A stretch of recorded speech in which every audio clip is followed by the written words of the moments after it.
Hi friends, ఎలా ఉన్నారు? నాకు కాలేజ్‌లో ఉన్నప్పుడు ఒక ఐడియా అయితే ఇలా వచ్చింది. మీ లైఫ్‌లో కానీ, నా లైఫ్‌లో కానీ మన నాన్నని ఇంతవరకు ఒక విలన్ లాగే చూసి ఉంటాం. అది మీ లైఫ్‌లో కూడా మీరు ఫేస్ చేసే ఉంటారు.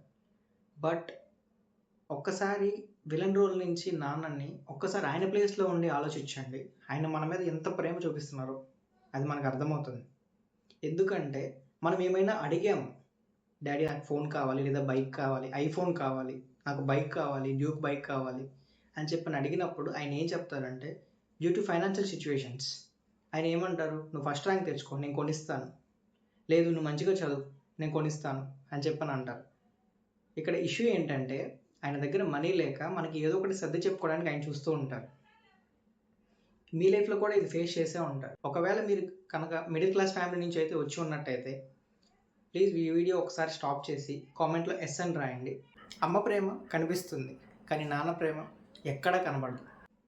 మీరు కనుక మన ఛానల్ని ఫస్ట్ టైం చూస్తున్నట్టయితే ప్లీజ్ సబ్స్క్రైబ్ చేసుకోండి. మనకైతే మన ఛానల్కి ఎంతో సపోర్ట్ చేసిన వాళ్ళైతే అవుతారు. అలాగే ఒక లైక్ అయితే వేయండి. ఒక్కసారి మన నాన్న ప్లేస్లో ఉండి మనం ఆలోచిస్తే మనకి మన నాన్న ఎంత ప్రేమిస్తున్నారో మనల్ని మనకు అర్థమవుతుంది. ఆ విలన్ రోల్ నుంచి నా కోసం మా డాడీ ఎంత నన్ను ప్రేమిస్తున్నారా, నా కోసం ఎంత చేస్తున్నారా అని మీకే అర్థమవుతుంది. ఈ వీడియో కనుక మీకు నచ్చినట్టయితే కామెంట్లో నాన్న అని మెన్షన్ చేయండి. Thank you.